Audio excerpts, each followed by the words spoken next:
Welcome to Monterey County Pops Pros Teach. I'm Carl Christensen, the music director and conductor of Monterey County Pops. Our orchestra of fully professional musicians presents free concerts of pops and patriotic music throughout Monterey County. During the school year, we visit local schools and conduct clinics and workshops for student musicians in the afternoon. And in the evening, we perform together in a free concert for their community. We are committed to mentoring young musicians, and since we have not been able to visit schools since March, we have created this series of instrumental clinics. They will be broadcast once a week on Comcast Channel 24, and they will also be posted on our website, montereycountypops.org, along with downloadable exercises, tips, and other print material. Bienvenido a Monterey County Pops Pros Teach. Soy Carl Christensen, director musical de Monterey County Pops. Nuestra orquesta de músicos totalmente profesionales presenta conciertos gratuitos de música ligera y patriótica en todo el condado de Monterey. Durante el año escolar visitamos escuelas y realizamos clínicas y talleres para estudiantes músicos por la tarde, y por la noche presentamos un concierto conjunto para su comunidad. Para nosotros, la educación musical de jóvenes músicos es muy importante, y como no hemos podido visitar escuelas desde marzo, hemos creado esta serie de clínicas instrumentales. Se transmitirán una vez a la semana en el canal 24 de Comcast y también se publicarán en nuestro sitio web montereycountypops.org junto con ejercicios, consejos y otro material impreso descargable.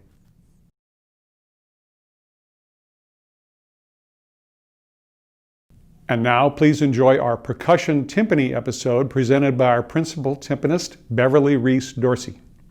Y ahora disfruten de nuestro episodio de percusión y timbales presentado por nuestra timbalista principal, Beverly Reese Dorcy.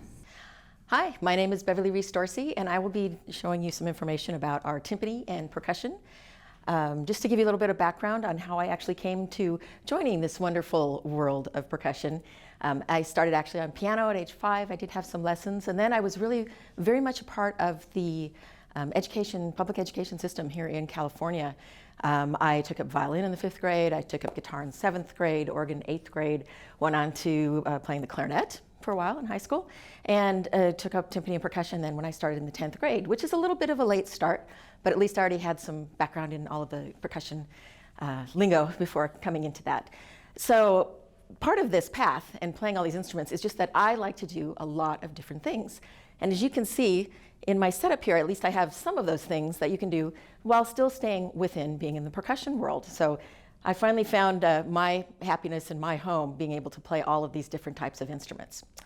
When I went on into the California State University system, I then got my degrees. I actually graduated with my bachelor's focusing on piano and violin and percussion. When I went back for my master's degree, then I focused strictly in percussion. So I have a lot of professional experience in all of these different areas. I do play with the Monterey County Pops. I've been there for over 20 years. It's great working with that organization. And just a couple of fun highlights from some things in my career. If you take a look at the pictures, the figures 1 and 2 will show you 2 different pictures from a setup I did when I was playing Miss Saigon at an outdoor theater, Starlight Theater in San Diego. And it was a huge setup. I actually had 41 distinct instruments in my setup. You can see that they go all around me, similar to what I have here today. But it was a lot of fun to play. One of the other biggest challenges, because it was an outdoor theater, we actually had to take this setup apart every night and put the instruments away, bring them up the next day. So this was from one of our dress rehearsals. You can see some markings down on the carpet where there's little red tapes. We had to spike the whole setup so that I could make sure that everything was in the same place for the next set. So in addition to that, I got to do a lot of other fun things. Got to march the Tournament of Roses parade, playing snare drum, got to tour Japan and Europe, various things when I was working in college. So it's just been a great experience for me to be able to part of the whole music scene and be doing something as wide and varied as playing in percussion. So let's get into some more specifics about what actually qualifies as a percussion instrument. Basically, anything that makes a sound when you strike it, either with your hands or striking 2 things together, or using a drumstick, or if I shake it or scrape it, and then there's a lot of other special effects instruments that also come into the world of percussion. So there's a couple different ways that people will tend to group discussions about their instruments, and I'm going to be talking about them sort of in groups of 4. First 2 sections are set up right now. I have all of my drums. That includes anything with a drum head on it. You can see I have a bass drum, have some timpani, have a snare drum, and then we'll be moving over into our metals instruments where we're going to be talking about various cymbals and gongs. So I know that you're all probably having some challenges because your school programs aren't going on as they used to at the moment. So you may be at home and wondering, well, how can I even be practicing? I don't have all these things at home. So the good basis for a lot of what you're doing, a lot of the playing techniques, using different stickings, you're going to be starting from either a snare drum or from a mallet instrument. And I'm going to be showing you things with the snare drum. Right now, I actually have on top of my snare drum what's called a practice pad. Practice pads come in many different conditions and shapes. This is one that's designed to sit on top of a drum. They have much smaller ones that you can get. They're also very easy to make. So in the links at the bottom of the PDF that you should be receiving, there are links to a couple of different companies that sell these. This one was actually only $17. This one was a little bit more expensive. I've also included a link to a young man who's actually put together a great little video on how to build your own, just by going down to, say, the Hobby Lobby, a dollar store, somewhere where there's just a few little pieces of things that you can pull together. And for less than $10, he was able to make himself a practice pad.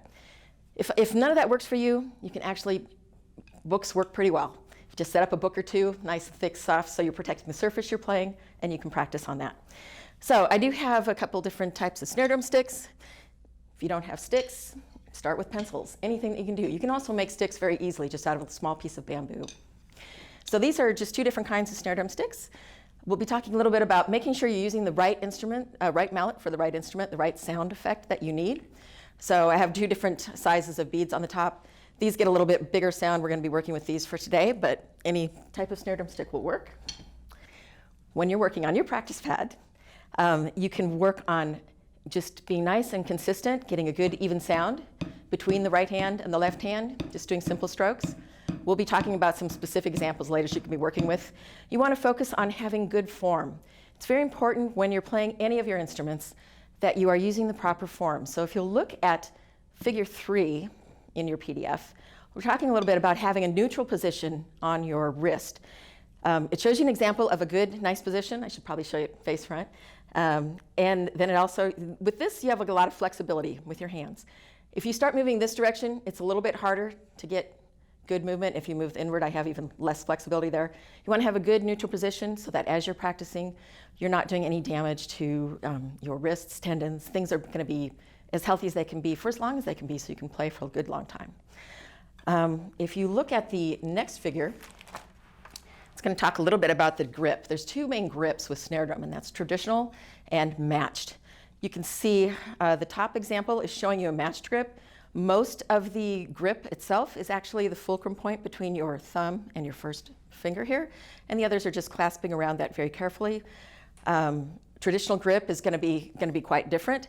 I don't actually do a lot in our presentation today with traditional, but there are a lot of materials that are available on how to work that. So regardless of which grip you're doing, you'll still be doing the same type of sticking exercises. One thing I do personally like about using the traditional or matched grip is there's less variety as I move between instruments. This grip is going to be very similar to an American style timpani grip or German style that we'll be using. When I'm working on the mallet instruments later, you're always going to be working with a matched grip on that as well. Really only difference there is where you position your hands on the stick. So when you're playing, imagine that my snare drum is my screen up here. I'm actually going to have these things pretty much at a 90-degree angle when I'm playing. We'll bring those down, and then we'll just be doing this together. Your posture is also very important. You want to make sure that you're standing up nice and straight. It's very important that you're not playing with hunched shoulders. You'll get very tired and have a lot of tension here. It's going to come out in your playing. You want to have a good, relaxed sound. Okay? You want to also make sure that your drum height is at a good, comfortable position for you. You don't want to have it so that you're bent up or that you're leaning over, your hands are going down. So make sure that you have good posture. All right, so I'm going to be talking about 2 different books through our presentation today. We've got our stick control. We also have mallet control. These books have actually been around for quite a long time, but they do have good examples and they're still very valid and give you lots of different options for practicing different sticking patterns. So if you will look at figure 5, you can see actually the first page of this book called Stick Control. It gives you all the single beat combinations that you can do, combinations between right and left. It starts first just by going right, left. And again, your stroke, I'm not talking a lot today about stroke, but you'll notice that it's not this. Okay, I'm not using my arms here. I'm just really, it's my hands coming up and down, and the forearm plays into it. I don't engage shoulders a lot for that. The goal on practicing these exercises and getting that good consistent sound is to go through each one of these. It recommends playing each of these measures, repeating it 20 times before you move on to the next. So you're going to first be starting with simple right, left, right, left, right, left. Then you're going to be switching that to go left, right, left, right, left, right. It's important that you don't always start with the same hand. People do tend to play strongly with either a right hand lead or a left hand lead, depending on your dominant hand. But if you always practice those things, when you get into some really tricky and intricate types of patterns, it's going to be a problem if you feel like, oh, I always have to start that pattern on the right side, but the measure before I was coming from the wrong stick, and it's really awkward to get to that. So by going through all of these combinations, and this is one of 20 pages in this book, but this is a good start to all of those. And if you get down and you look at, say, if I'll try to find it here, just one second. If you look at line 7, this is actually it is a single beat combination stick pattern, but this is getting into one of the rudiments that we use all the time, which is called a paradiddle. So your sticking is right, left, right, left, left. Paradiddle, paradiddle. Okay, so you can go through all of those, talking a little bit next on other rudiments that you can practice. But as I say, if you can practice all of these, you're going to want to practice them, get a good consistent beat. Practice with a metronome if you can. There's a lot of places online where you can get an app for your phone, which is a metronome app. Then if you go through all of these combinations and all the additional varieties of those, you'd be able to tackle just about anything that you would need to be playing. Okay, so we talked a little bit about rudiments. Stick control, which again, this was written quite early in the century, has 26 main traditional rudiments that are still used today. The Percussive Arts Society, and I provided a link at the bottom. Go check out their website. There's a lot of information. Even if you're not a member, you may want to consider becoming a member. There's a lot of good information that you can get from them. They set up different competitions and things as well. Anyway, they have now expanded this to a new set of 40 rudiments that are available. And if you look at exercise 6, if you look at figure 6, you will see a beginning of the page from the PAS website that has all of their rudiments. For the rudiments that are here, the first one that it's talking about is a single stroke. It's the same pattern we were doing at the very beginning, although this is doing it for a roll, so it's much faster. But the ones that have the asterisks in theirs are the ones that are the 26 original ones. The others have been added as a result of various drum corps improvements, orchestral pieces that have come up, and it also includes some of the European and other contemporary drum rudiments. The thing that's nice on the PAS site is that in addition to showing you each of the examples of how those things are written, underneath that, and this is also in the additional PDF that I provided that has all of the links for that, it will then give you a link to a recording of each one of those rudiments. And it also gives you information about how they recommend playing these. Now, with the stick control exercises, you do want to go through those quite a lot. Practice them at different tempos. Be consistent at a slow speed as well as consistent at a fast speed. When you're working on your other rudiments in the PAS references, they'll talk about playing closed and open. This also relates to some of the roles that you may have. And I'm going to go ahead and just take my practice pad off for a moment. And I'm going to turn my snares on. Okay, so that also comes to play when you have different rolls that you're doing. So if I'm doing a roll that I want to have a good closed buzz sound, I want to get as many bounces per stroke as I can, as opposed to a more where you can hear those individual clicks. That was not a particularly good one, but at least it was there. So that's the difference between the closed and open. If it's an open roll, it's basically 2 bounces per stick each stroke. If it's closed, it's as many bounces as you can get. There are entire books on how to get good closed roll. If you have more interest in getting into the more orchestral playing with that, you'll need to work on it. You can always email us for additional questions. We can provide additional materials on that. But basically, with a closed roll, when you do one downstroke, you want to work on how many buzzes, how many rolls, how many bounces you can get. And you're going to get as many as you can in each one.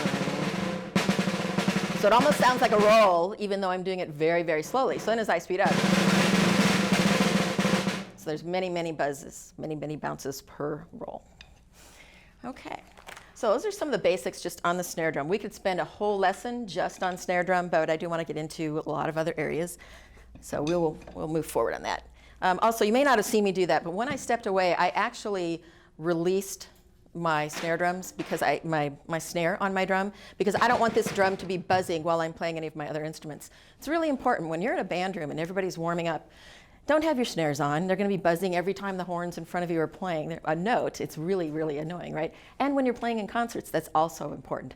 If you're not actively playing your drum, if you have the time to be able to turn it on and off, it's best if you can have it off, so it's not buzzing. Okay, so next we'll talk just briefly about the bass drum. This is a small bass drum that I have behind me. Some of the things that I've seen over the course of coming out to do some of these different programs, a lot of people think, oh yeah, I should be similar to where I'm playing the snare drum, you know, maybe playing in the middle. I want to play a bass drum right in the middle. Generally, you're not going to be hitting right in the very middle of the drum. You're usually looking at something that's about a third of the way toward the middle. Depending on the drum, you should experiment for the best sound. Also for the stroke, it's helpful if you think of what I'd call a J stroke, where I'm actually going to be hitting this at the bottom of that and then coming back up from it. If I'm hitting through the head, am I really banging this way? I'm not getting a very good sound. It's not good for the drum. It's also not, you're not going to be able to articulate well later. And that is true on any of the drums that you're playing with. Don't really think of hitting below the surface of the head. You want to hit that and rebound. Okay, and that's true on all of these. So you can play nice, soft sounds. You may also notice that I'm using my left hand in between some of the strokes to dampen it, to get a little bit of a break. Otherwise, if everything's just always ringing, it's hard to understand what the articulation is. But if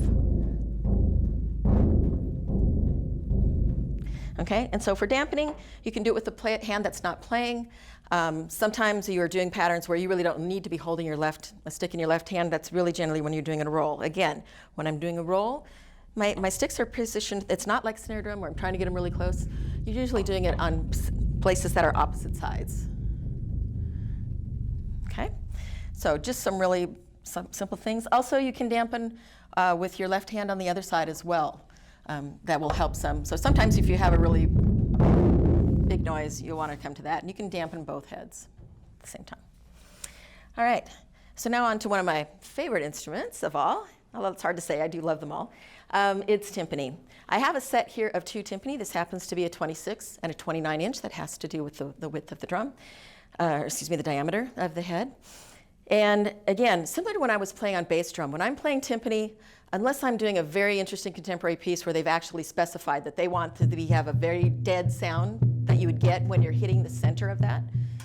And maybe I'll do this on my larger drum here. We can maybe get a little bit better view. Usually you're going to be playing within a few inches of the rim of the drum. And it will vary. If I'm on a very, very small drum, I'm obviously not going to be it's not always 3 inches on each drum. It's more a relationship to how close to the side you are. So we'll just do some nice little single stroke rolls. One thing very important to note, when you are doing rolls on timpani, it's always single stroke, unless the composer has specifically stated something else, which is rather unusual, only comes into play usually in very, very modern pieces. So you should not ever be doing a bounce roll like you would play on a snare drum. It's always going to be single stroke. So all of those stick control exercises we talked about, if you're doing them on your snare drum and on your practice pad, that's also getting you in good shape to do nice, consistent patterns on your timpani as well.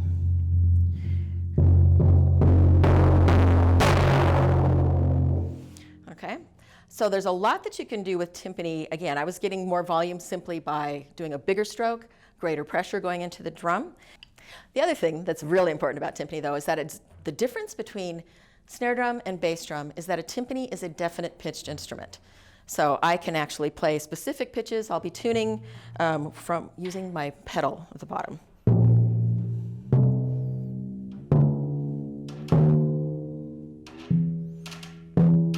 Getting a little bit of a creak in this. We had to move our drums in this morning. They're not too warmed up yet here. But so this is a definite pitched instrument. You will be reading a bass clef, just like if you were playing a bass clef instrument in the band or if you're playing a left hand on piano. Okay? So you'll also do a lot more playing between the two different drums. And sorry, before we go into that, let me talk just a little bit. We talked about grip briefly between the traditional and matched. You would never play timpani with a traditional grip. You're always going to be doing a form of the matched. There is the German style, which is almost identical to the snare drum piece. Some people, but it's still maybe not quite so much that 90-degree angle type of playing, and you'll do it a little bit looser. And there's also then a French grip where I would actually have the thumbs on the top part of my stick in relation to me, and I would be doing more of that style. It's not too important to worry so much about the grip. Just relax a little bit from your match grip on your snare drum, and you'll be at a good start. Okay? Also, when you're playing on timpani, like we talked about dampening on the snare drum, it's very important when you're playing timpani passages. If you need to do short notes, you're going to need to have a little bit of break in that, right? As opposed to.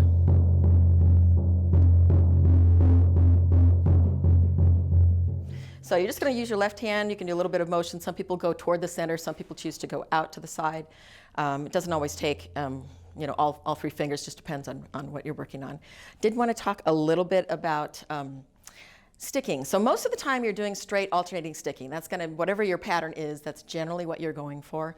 But when you're moving between drums, that doesn't always work. Sometimes you do need to do a double stroke to get two different notes. I have an example in figure 7. This is actually from the dance bacchanal. Okay, so going to 104, we're going to be going into an interesting pattern that goes through a long section of the dance bacchanal, and it's going back and forth between the two drums.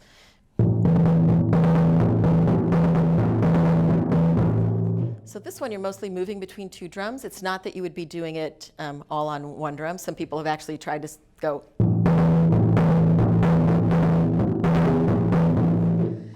The main difference with that is you hear it's very hard to get those 3/16 notes even. So again, you're wanting to go to as much alternating sticking as you can. Also, I've seen some people go. And as you can see, I'm not even doing that very well. When you get into cross sticking, that's fast. That's a real problem. That's why you do have to be able to do multiple strokes with one hand in a row. If you do have to do cross sticking, then you have to really spend a significant amount of time practicing to get this motion to go correctly over it. So again, sticking is really important when you're doing patterns between drums, when you're trying to keep things nice and even, but try to go for always alternating your sticking. What you should do is look at your part and figure out, okay, so the next note that I go to, where's my pattern for my drum coming up? So if I have to go left, right, sorry, let's again. So if I need to go between my two drums,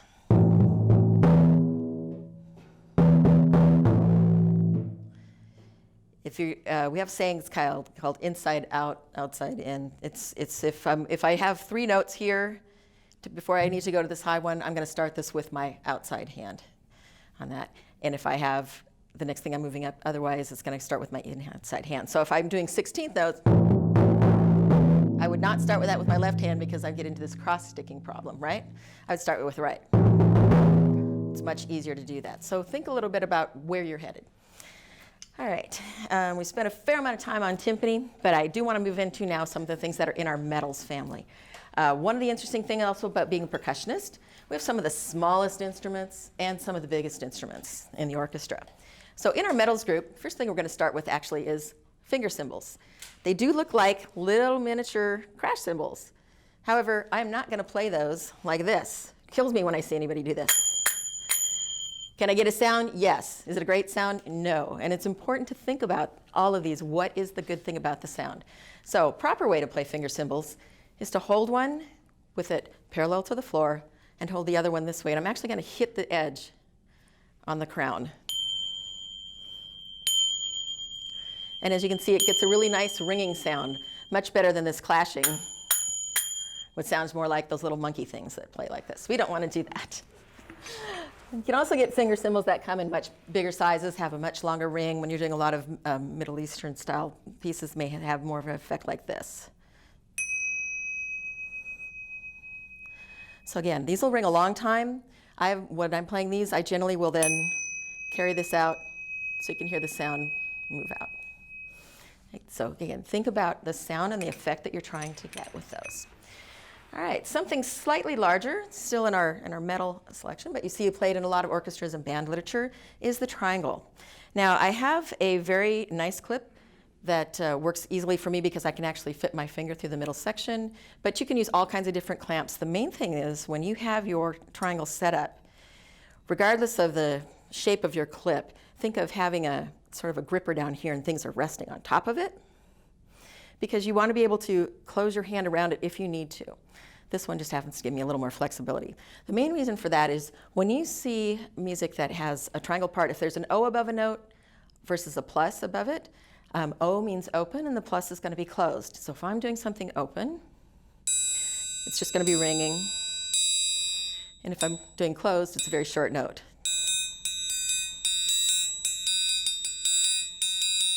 Okay? So there's a lot of different effects that you can get with that. The other thing that's really important is where you strike the triangle. Most of the time, you're going to be striking it here on the bottom, and you can either do it flat or you can do it a little bit of an angle. And what I'm going to do first on this one is, this is just flat, and this is at an angle. Now, if you listen carefully, you can hear there's a different series of overtones that you're hearing, and the notes sound a little different.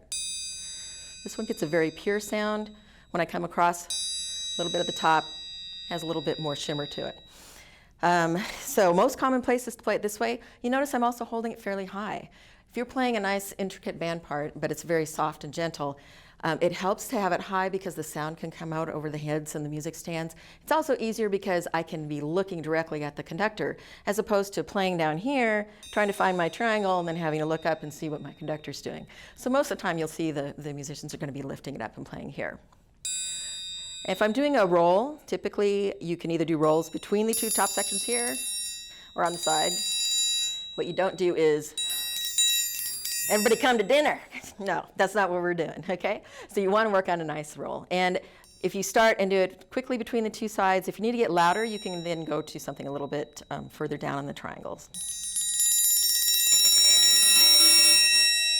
So you can get very loud just by going to hitting harder between a higher perspective.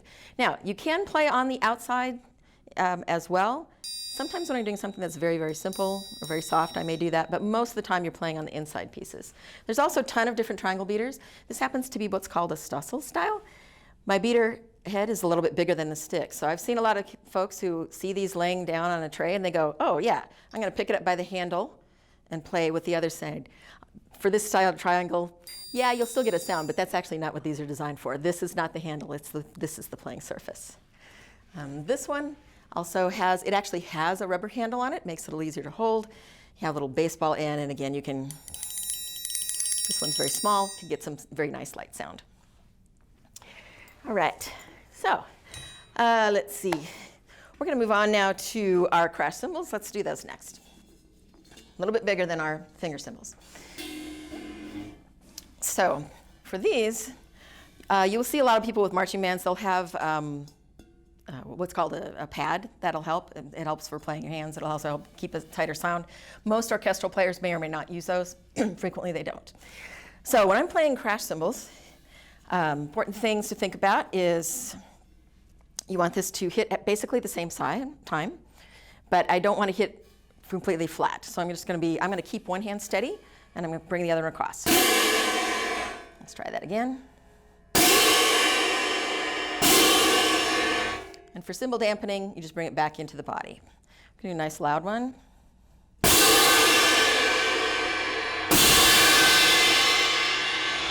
So as you get louder, some of it is about strength, and some of it is how hard you hit and how wide you go. All right. So cymbals, this is a suspended cymbal. Sorry.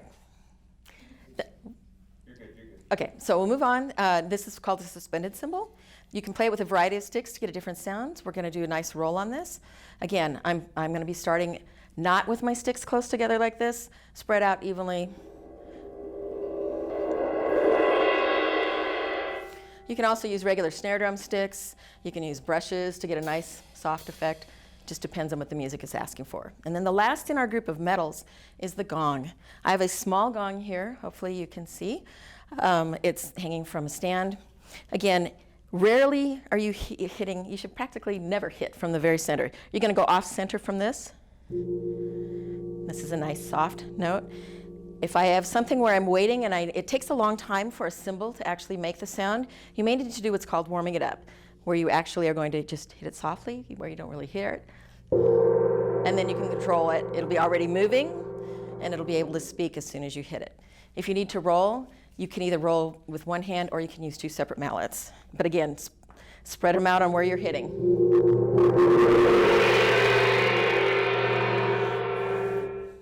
Okay. And next, we'll be moving on to mallets and auxiliary percussion. So we'll need to change our set. Hi, and we're back again. We're going to be talking first about some of our auxiliary percussion, which is sometimes called accessory percussion or even toys. And then we'll move into some of our mallet instruments. Remember at the very beginning I said that a percussion instrument would be anything you could strike, shake, or scrape. A really good example of scraping is actually in the huiro. You go. So that's one example of something that can be scraped. There are certainly others. For things that can be shaken, I'm sure you're all very familiar with the maracas. One thing that's interesting to note, particularly in orchestral or concert band playing, when you see a roll sign on a maraca, yes, you can go like this if you're doing a nice big really loud roll and you want to have that, but you still get a little bit of articulation of the eighth notes. One thing that's a nice trick, especially for softer rolls, is to simply hold it so that it's hanging down. And then you can do a swirl sound. And a lot of times for some of our hand percussion, to get it louder sounding from the user's, the concert goer's perspective, you can start down low and then bring it up and then back down. So that can help you with a little bit with your volume changes. One thing that is shaken can be your tambourine if you're doing a shake for a roll. That's quite a large roll. You'll notice it's not a lot of motion. I'm just doing a little bit with my wrist back and forth. And again, if you want to change things with volume, you can start low. Okay. The other thing that's really nice when you're starting a tambourine roll is to actually start it by hitting it with your other hand to get a good articulation at the start. Now, I'm not hitting it again at the end, but I'm just bringing it down flat and helping with this hand to dampen the head and also the jingles. So we'll try that again. Okay. One other item that's shaken you'll see a lot is actually called, surprisingly, not. It's a shaker. Okay, they come in a lot of different sizes, lots of different materials on the inside for different sound. One thing that helps with articulation, we tend to talk a little bit about making a C motion, like the letter C. So I'm going to be going up and so if I can give it an accent at the top of the C. So it gives me some different options for when I'm choosing to get those accents. But if I have a good pattern that's going to continue on for a while, it's a C. Now, again, you're saying, I don't have a lot of instruments at home right now to practice any of these techniques. Well, shakers are extremely easy to make. And I actually brought one that I made quite a long time ago. If you take a soda or pop can, wash it out and dry it so it's not sticky on the inside. And then you could put inside either dried rice, small beans. Some people, if they want a really big, loud sound, they'll put like small BBs inside, and then just tape up the end with duct tape. You can also do some taping if you want to do some decorative stuff, but I like the sound of the actual can itself.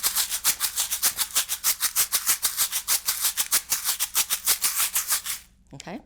The other thing that also works really well is like if you have an empty aspirin bottle, those are actually, you get a pretty good sound if you want a really nice little small tight shaker. And then you can just put, as I said, little beads, little rice. This has a combination of some dried beans and rice.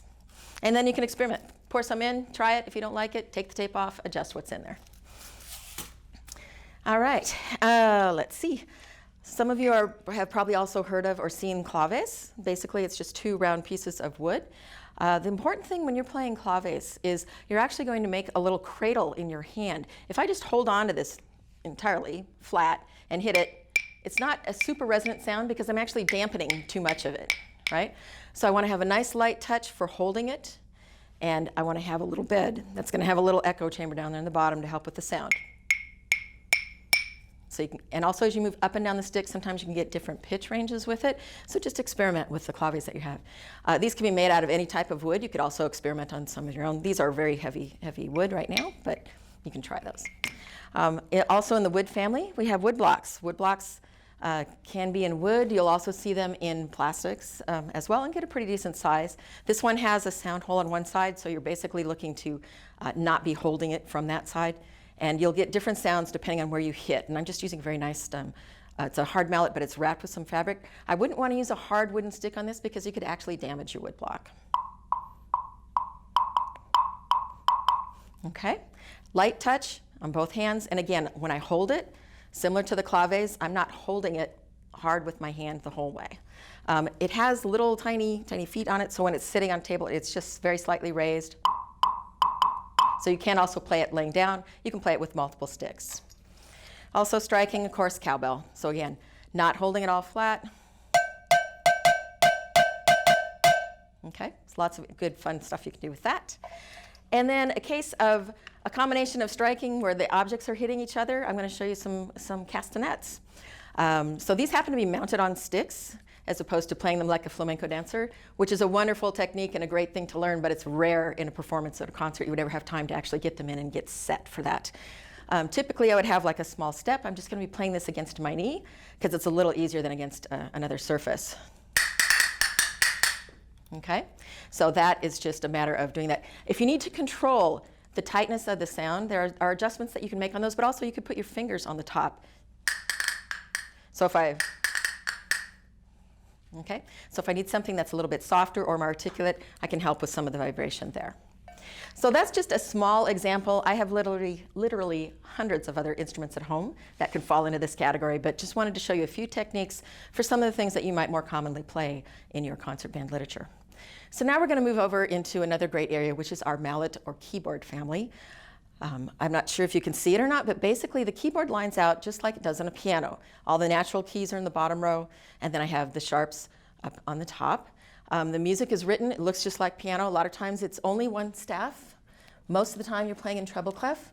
When you start working with larger instruments, with marimbas that are much bigger, then you may be doing some four mallet work, and you may be getting some things with bass clef and treble clef. So good to learn those parts.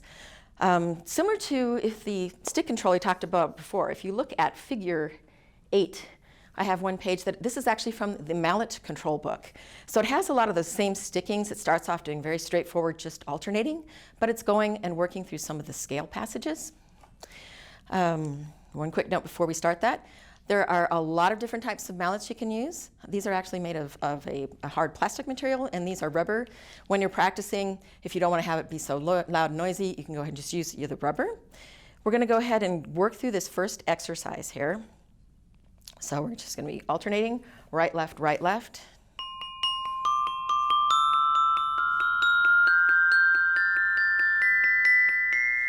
And we'll just stop at the top. There's a lot of ring to the bells. You'll notice I use my hand to dampen those at the end.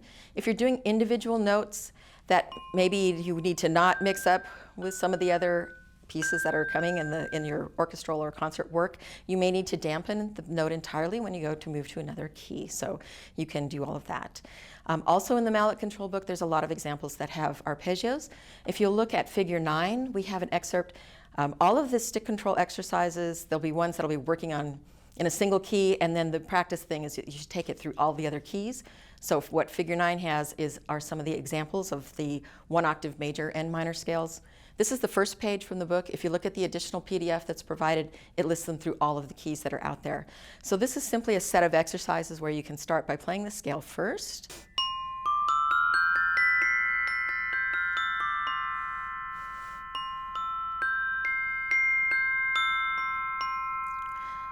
And these will take you through all of the major and minor keys for this. One thing that's really important when you're working as a percussionist, and there's a lot of times where you feel like, oh, I don't have anything to do, the band's warming up, or they're doing their scales and chords to warm up. If you're in the mallet section, you should be playing along with them on that.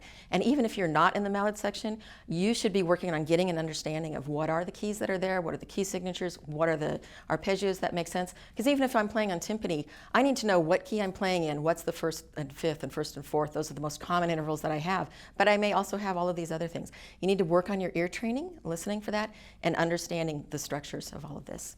So make good use of your time. Okay. So I was using some rubber mallets for just a nice, easy thing when I'm doing my practicing, working on getting my stick control down. This next little piece is just a fun thing that you can work on. We're going to use a different set of sticks, which will get quite a bit of a different type of sound. And this is actually just a little bit of the opening from Hedwig's theme from Harry Potter. 1, 2, 3, 1, 2.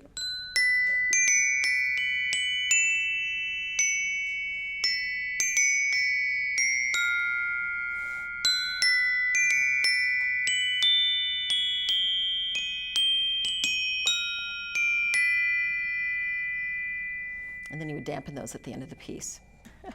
All right. So this next instrument is actually a xylophone. It's actually what I would call a box xylophone. Typically, you would see it on a larger rack, and it would have resonators underneath it. But we were having a little bit of space issues, so decided we would keep it with the smaller one. When you're working on a xylophone, you can use plastic sticks. You can also use wood. I wouldn't use anything that's terribly hard. You don't want to be typically playing with a surface being harder than the instrument you're striking by a great deal, because you can then put some denting in that. So all of the mallet control exercises would still work on xylophone. Okay, you can practice the arpeggios that are on that. And we even have in figure 11, I just put in a short piece that's fun to play. So for now, we may not necessarily run through this whole piece because we are a little bit short on time. For this one, I'm going to actually switch to some yarn mallets because I want this xylophone to sound a little bit more in the world of a marimba. A xylophone does sound an octave higher than where the notes are written. It's kind of the piccolo instrument in this family. Marimba would sound actually at pitch, but we'll be playing a xylophone. This piece happens to be called Jesucita en Chihuahua. It's a traditional polka. We're going to take just a little bit of the opening, and one thing I wanted for this piece to illustrate is you'll notice in the second measure there are 3 slashes or 3 lines across, and that's how the rolls are marked on this xylophone piece. And the roll here is just going to be not on the same note. It's actually going to be between 2 different pitches because it's between the thirds. So this is in a fairly quick 4. We won't take it necessarily up to tempo yet, but we'll go 1, 2, 3.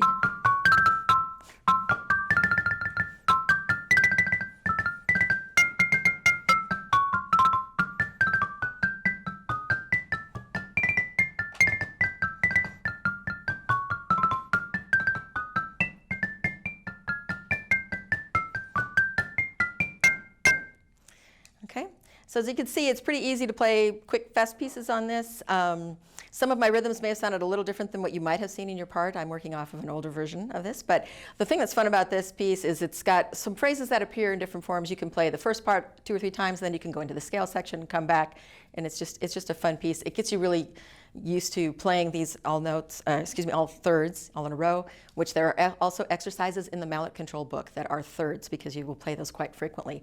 The important thing to note when I'm starting all of my little rolls for those, I'm always starting them on the higher pitch because that's actually the pitch that's more the melody on that. So depending on how it's working in the piece, you have to decide which is the actually more important note of those 2 that I want to start with the emphasis on. Okay, so that's our xylophone. All right, for our last instrument, we're going to be talking a little bit about chimes, which are sometimes also marked as tubular bells on your part.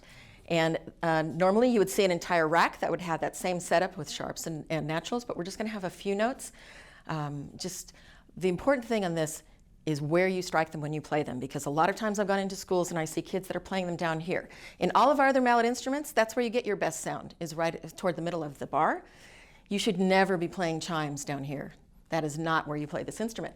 What you want to do is you want to play actually up on the cap, the very top part of it, and you're going to be holding your mallet flat to that cap part and striking it up there. You can do a little bit of an angle, but basically it's coming straight on.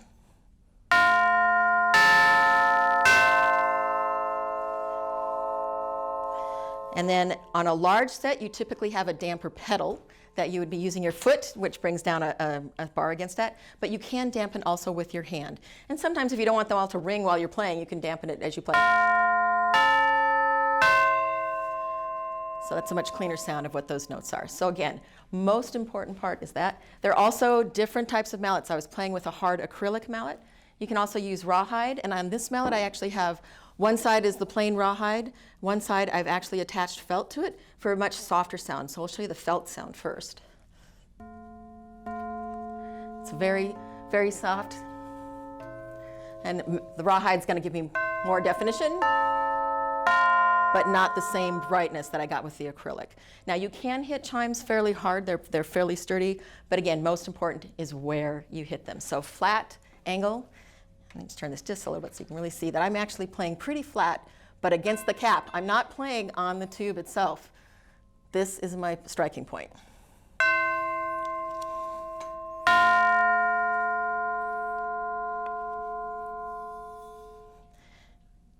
Okay. I want to thank you so much for listening in on our lesson today. Hopefully this has been an introduction to a lot of instruments that you will come across in your career as a percussionist, even if it's just that you're playing in school and don't do it professionally. I hope that you have a great time with it. It's, of course, my favorite set of instruments that there are. Thank you.